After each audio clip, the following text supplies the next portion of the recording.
안녕하세요. 박승근의 재미있는 나무 이야기. 오늘의 이야기는 부르스 나무 이야기입니다. 이번 주는 석가탄신 2561년을 기념하는 부처님 오신 날입니다. 코로나 바이러스로 호주 정부의 특별 명령으로 문을 닫은 고요 속의 시드니 정법사를 찾았습니다. 지난번에는 기독교에 얽힌 데이트 팜트리와 이스터 릴리 이야기를 했는데, 오늘은 부처님 오신 날을 맞아 부처님에 얽힌 나무 이야기를 하려고 합니다. 흔히 기독교는 사막의 종교라고 하지요. 반면 불교는 숲의 종교라고 해요. 숲속에서 발생한 불교에는 세 가지 성스러운 나무가 있습니다. 부처님 탄생의 룸비니 동산의 무수나무, 보디가야에서 위대한 깨달음을 얻은 보디트리, 그리고 부처님이 열반에 든 쿠시나가르의 사리쌍수, 이 3대 나무가 불교에서는 아주 신성시되고 있습니다. 고대 신화와 시에서 등장하는 식물들은 대부분 지역에서 자생하는 식물들이 소재로 등장합니다. 신두교와 불교 그리고 자이나교에서 다르지 않게 그 당시 그 지역에서 자생하는 식물들이 종교적 상징적으로 묘사되며 후세에 전해져 사람들은 성스럽게 여기게 되는 거지요. 룸비니 동산의 무수 아소카 트리는 아름다운 색깔과 향 그리고 우아한 수영으로 주황색의 꽃이 시들기 전에 빨간색이 변하면서 멋진 모습을 연출합니다. 이런 아름다운 나무가 종교적 연관성을 나타내는 것은 당연하겠지요. 일부 학자들의 주장에 의하면 고대 인도 힌두교인들은 어린 소녀의 생식력을 표현하는 수단으로 꽃이 만발한 아소카 나무 아래에서 출산을 묘사하는 야크시니 조각 예술을 나타내고, 이는 초기 불교에 영향을 주었고 불교의 장식물의 중요한 요소로 간주되었습니다. 수세기가 지나면서 야크시니는 힌두교의 표준 장식 요소로 되었고, 힌두교, 불교 모두 아소카 나무를 신성한 나무로 간주하게 되었습니다.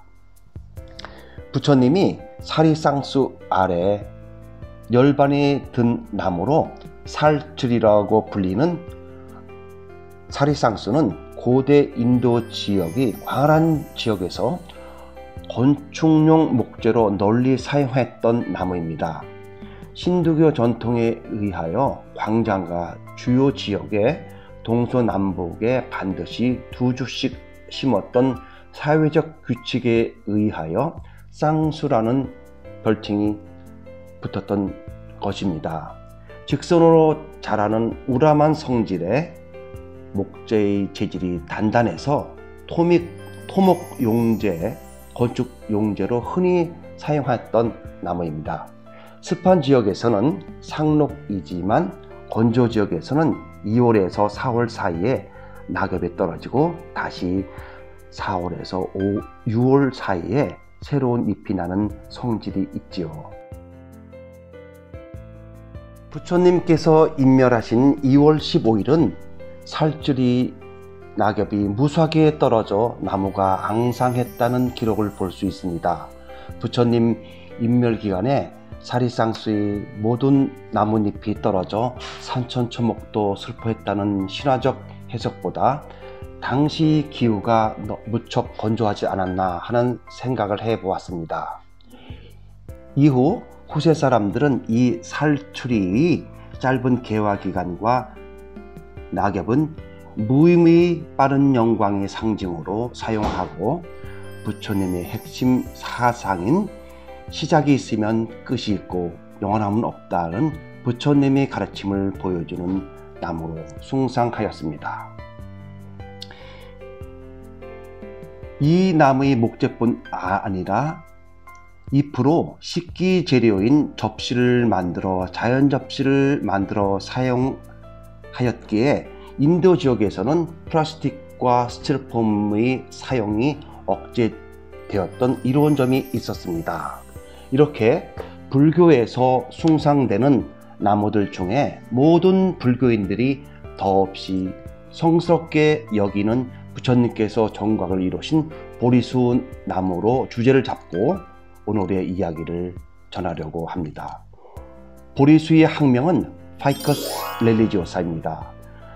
나무 이름을 풀어보면 종교적인 고무나무란 뜻입니다. 그만큼 불교와 깊은 인연이 있는 나무입니다. 높이 30m 이상 되는 거대 수종으로 잎이 가오리 꼬리처럼 길쭉하게 나왔고 나뭇잎은 조밀하여 큰 비와 바람 그리고 강렬한 햇빛을 막아줍니다. 부처님 이전에도 힌두 수행자들과 이교의 수행자들은 나무가 신성하다고 생각하여 그 나무 아래에서 명상을 하는 것으로 많이 알려졌던 나무입니다. 나무의 수종과 번식 방법은 고무나무 말벌에 의하여 특수하게 번식을 한다고 고무나무 이야기 편에서 자세하게 말씀드렸지요. 자세한 내용은 박순근의 재미있는 나무 이야기 피그트리 편을 살펴보시기 바랍니다. 부처님은 출가가 보장된 왕궁에서 출가한 후에 이곳저곳에서 진리를 배우기 위하여 여러 스승을 찾아가 탐구와 가르침과 고행도 해 보았지만 정각을 이루는데 절대적인 도움이 못 된다고 스스로 판단하시고 혼자서 수행하여 깨달음을 얻기 위해 오라만 보리수 나무 아래에서 정각을 이루기 전에 절대로 여기서 떠나지 않겠다는 죽음을 각오하고 명상에 들어갑니다. 마침내 부처님께서는 정각을 이뤘고 그 장소를 마련해 준 나무가 바로 그 고무나무 보리수입니다. 그 후 부처님 인멸 후 제자들은 부처님의 가르침대로 절대 부처님 우상을 만들지 말자고 약속을 하였고 그리하여 불멸 후 500년간 우상을 만드는 것을 금지하였으므로 1세기경에 불상이 탄생하기 전에 보리수 나무는 부처님의 말씀, 사리, 부처님의 뼈 등 부처님을 상징하는 중요한 수단으로 여기게 되었습니다. 이후 아석과 대왕에 의하여 인도가 통일되면서 불교가 전 세계로 전래되고 스리랑카로 부처님의 정각을 이룬 보리수 나무 일부 가지를 이식하여 아누다다프라의 자야 스리 마하보디로 이식을 하여 부처님의 정각을 이룬 순수혈통 보리수로 인류가 식재하여 현존하는 가장 오래된 나무로 세계적인 보호를 받고 있습니다. 자세하게 부처님의 정각을 이룬 보리수 나무에 대하여 백과사전보다 더 상세하게 나의 블로그에 적어 놓았습니다. 블로그 다음넷 순팍 6647057편을 검색해 보시기 바랍니다. 그 옛날 2500년 전에 부처님의 보리수가 대를 물리고 물려 20년 전에 순수 혈통의 조그만 아기 보리수가 시드니 정법사에 도착하였습니다. 세계불교연합회에서 불교 성지 복원 작업의 정비를 위하여 부처님 보리수의 순수 혈통인 스리랑카 보리수로 한정 수량을 정하고 분양한 것을 당시 정법사 주지 스님인 기우 스님이 노력으로 시드니 정법사에 심겨져 오세아니아를 대표하는 불교 사찰로 자리를 잡고 난 후 더 훌륭한 성장을 보이고 정법사 신도들이 자랑거리 하나로 자리매김을 하고 있습니다. 코로나 바이러스 퇴치에 호주의 종교시설과 문화시설이 잠정 폐쇄하고 있습니다. 부처님 오신 날을 맞이하여 시드니 불교인들로 북적거릴 정법사는 정막 속에 들어가 있습니다. 2일 전 정법사를 돌아보면서 하루빨리 온 세계 사람들이 이전의 평화로운 세상으로 돌아가길 부처님께 기원해 보았습니다. 나무 석가모니불, 나무 석가모니불, 나무 석가모니불.